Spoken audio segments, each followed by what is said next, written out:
हाँ तो यार हर चीज़ का दो पहलू होता है। आपके लिए निगेटिव भी हो सकता है और पॉजिटिव भी हो सकता है। जैसे आप उदाहरण के तौर पे ऐसे समझें, मान लो कि आपने 10th का एग्ज़ाम दिया, अगर आप पास हो जाते हैं तो आपके मम्मी पापा खुश हो जाते हैं और आपके पड़ोसन दुख हो जाते हैं। अगर गलती से आपने फेल हो गया तो पड़ोसन खुश हो जाएंगे और आपके मम्मी पापा दुख हो जाएंगे। तो भैया आपके ऊपर डिपेंड करता है कि आप पड़ोसन को खुश रखना चाहते हैं या अपने माँ बाप को खुश रखना चाहते हैं जिसने आपको जन्म दिया। इतिहास गवाह है कि जिस तरह से पांचों उंगली एक जैसे नहीं होते हैं, उसी तरीके से सभी इंसान को खुश नहीं किया जा सकता है।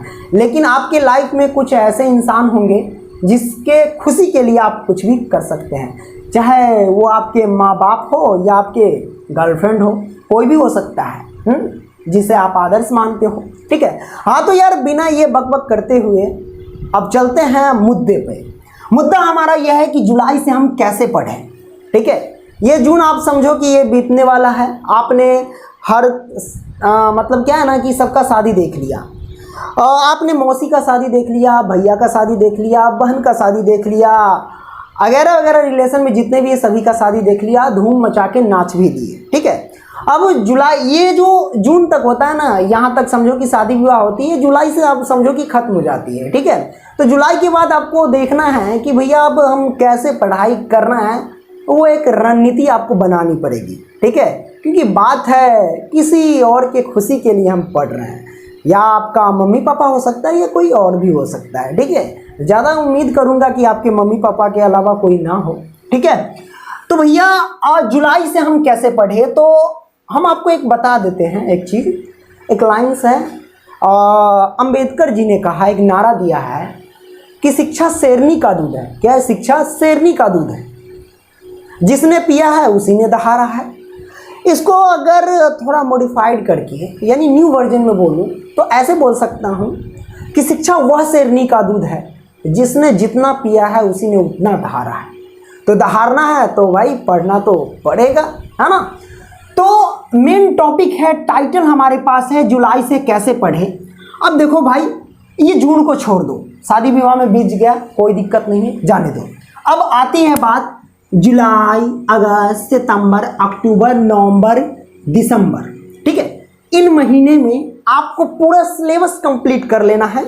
बच जाएगा जनवरी, फरवरी, मार्च। जनवरी से किसी का एग्जाम में स्टार्ट होता है, किसी के फरवरी से, किसी का मार्च का। मार्च तक समझो खत्म हो जाता है, ज़्यादा से ज़्यादा अप्रैल तक जा सकता है, लेकिन उम्मीद है कि मार्च तक सबका एग्जाम खत्म हो जाता है। इन समय में अगर किसी का फरवरी में एग्जाम है तो जनवरी में अगर उधर सिलेबस कंप्लीट है तो आप उसका जो है रिवीजन कर सकते हैं। ठीक है, बिल्कुल कर सकते हैं। तो भैया अब बात आती कि इन 6 महीने में हम तैयारी कैसे करें। 6 महीना मतलब एक महीना में 30 दिन, 30 को 6 से मल्टीप्लाई कर दो, 36 18, बोले तो 180 दिन होता है। कितना? 180 दिन होता है। अब इस 180 दिन में हम टोटल सिलेबस को कंप्लीट करने वाले हैं। कैसे करेंगे? बड़ा आसान है। आप देखिए, रणनीति बना के चलिए ना भैया, आपको तो पढ़ने में इतना मन लगेगा कि आप पूछ ही नहीं सकते हो। हाँ देखो, सबसे पहले बता दूं कि 180 दिन बचे हैं। पढ़ना कितना है? 6 से 7 घंटे। 6 से 7 घंटे मैं आपको सजेस्ट कर रहा हूँ। ये ज़रूरी नहीं कि आप 6 से 7 घंटे पढ़ें, आप 9 से 10 घंटे भी पढ़ सकते हैं या 3 से 4 घंटे भी पढ़ सकते हैं। देखो भाई, क्या है ना कि 3 से 4 घंटे पढ़ने वाले भी टॉपर करते हैं और 6 से 7 घंटे पढ़ने वाले भी फेल हो जाते हैं। इसके पीछे रीज़न है, कुछ होता है क्या, दिल लगा के नहीं पढ़ते हैं। यानी हम लिख रहे हैं यहाँ पे, ध्यान कहीं और है। तो वैसे बच्चों के लिए तो 12 घंटे भी उसके लिए समझो कि काफ़ी नहीं है। वो 12 घंटे भी पढ़ेंगे तो हमको नहीं लगता कि वो पास हो पाएंगे, है ना।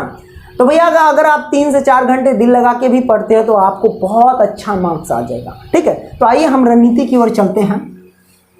तो 180 दिन हमारे पास बचा है और 180 दिन के अंदर सिलेबस कंप्लीट होते हैं। ठीक है, मैं आपको बता दूं कि मैथ में मैं आपको बता दूं भैया कि आपको टोटल क्वेश्चन है 380। आप बुक निकाल करके क्वेश्चन गिनती कर लेना, 380 क्वेश्चन मिलेंगे। ऐसे 1 2 3 4 ऐसे जो क्वेश्चन दिए हुए, ये नहीं गिनती कर लेना कि एक में 3 क्वेश्चन और दूसरा में 2 क्वेश्चन, उसको नहीं, सिर्फ एक सीरियल बाई गिनते चलना है। तो टोटल आपको 380 क्वेश्चन मिलेंगे। अगर उन सभी को एक साथ अगर गिनोगे तो लगभग हमारे ख्याल से 420 क्वेश्चन तक जा सकता है, लेकिन 380 क्वेश्चन ही है पूरा, ठीक है, आपके मैथ में। अगर सोचो कि अगर एक दिन में 3 क्वेश्चन हम याद करते हैं किसी अदर सब्जेक्ट में या समझते हैं, मान लो कि 3 क्वेश्चन को हम अच्छे से समझ करके मैथ में बनाते हैं, 3 क्वेश्चन समझो, तो भैया 180 गुने 3 हो गया, यानी 18 3 54 बोले तो 540, ठीक है।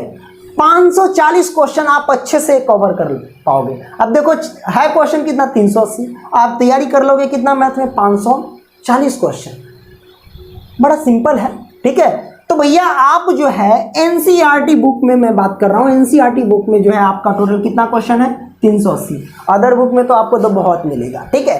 तो देखो एनसीईआरटी बुक तो पढ़ना है तो पढ़ना है, मैं सही कह रहा हूँ, एनसीईआरटी सिलेबस मेन है आपका, इसी से क्वेश्चन पूछा जाता है, तो एनसीईआरटी को किसी भी सूरत में आपको छोड़ना नहीं है। मान लो कि आप भारती वन की तैयारी कर रहे हैं या केसी सिन्हा से तैयारी कर रहे हैं या वगैरह वगैरह किसी बुक से तैयारी कर रहे हैं, कोई दिक्कत नहीं, उससे भी तैयारी कर रहे हैं तो आपका ये रिकवर हो जाएगा, लेकिन मेन फोकस रखना एनसीईआरटी पर, ठीक है। एनसीईआरटी पूरे क्वेश्चन को बना करके जाना है तो जाना है, ठीक है।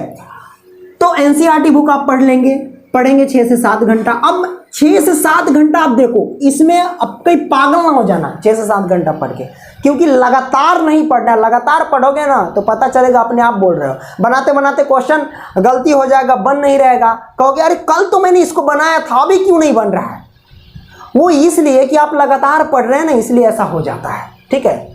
खुद गुस्सा हो रहे हैं तेरी के, ऐसा कहीं दिमाग खराब हो जाएगा, ठीक है। ऐसा जब भी अगर पढ़ाई करते समय ऐसा लगे ना तो खिसक लेने का, वहाँ से 10 मिनट 15 मिनट घूम लेने का, ठीक है, ऐसा करने का।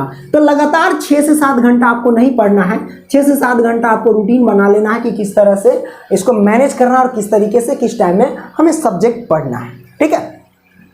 अब बात आती है सब्जेक्टिव और ऑब्जेक्टिव क्वेश्चन, बड़ा सिंपल है भैया। सब्जेक्टिव क्वेश्चन भी 180 में अगर 3 क्वेश्चन अगर डेली सब्जेक्टिव अगर ध्यान कर देते हो, पढ़ते हो, समझते हो, तो आप भी कितना 540 क्वेश्चन सब्जेक्टिव का भी आप याद कर लोगे और समझ लोगे। मैं कहता हूं कि अगर सब्जेक्टिव क्वेश्चन आपका पूरा कवर हो जाएगा तो ऑब्जेक्टिव तो यूं पता हो जाएगा, क्योंकि सब्जेक्टिव से ही तो ऑब्जेक्टिव बनते हैं। जब अगर आप बुक पढ़ोगे तो पता चल जाएगा। बुक पढ़ते समय भी आप हाईलाइट मार्कर रखो, पढ़ते टाइम क्या करो कि जो भी क्वेश्चन रहेगा स्टडी करते रहो, ठीक है, मेहनत करते रहो, कोई दिक्कत नहीं है, टिक लगाते रहो, ओके। क्या करना, टिक लगा, जहाँ पे लगा रहे हो यहाँ पे क्वेश्चन बन रहा है, ऐसा ऐसा है, मार दो हाईलाइट मार्कर, क्वेश्चन बन जाएगा, है ना, समझ रहे हैं ना। तो ऑब्जेक्टिव क्वेश्चन तो आप ऐसे ही याद कर लोगे, जब सब्जेक्टिव उतना याद कर लोगे तो ऑब्जेक्टिव में आपको बहुत आसानी हो जाएगा, क्योंकि ऑब्जेक्टिव क्वेश्चन, क्योंकि सब्जेक्टिव आप तो याद कर लिए तो ऑब्जेक्टिव में सहूलियत मिलेगा।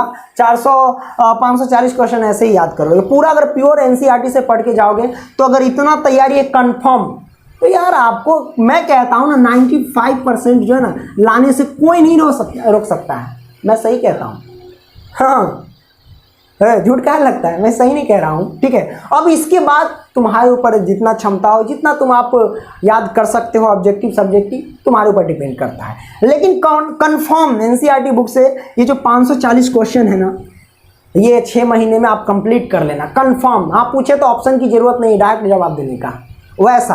अब बाकी तो 1000-2000 ऐसे ही क्वेश्चन जो ऑप्शन आएंगे तो ऐसे ही यहाँ होगा, ए होगा, बी होगा, आपको पता चल जाएगा कि ऑप्शन से किसी बच्चे को अगर याद नहीं तो ऑप्शन से याद हो जाता है, तो वो बाकी को सस्पेंशन में जाने देना, लेकिन 540 क्वेश्चन को कंफर्म रखना सभी सब्जेक्ट में, ठीक है ना।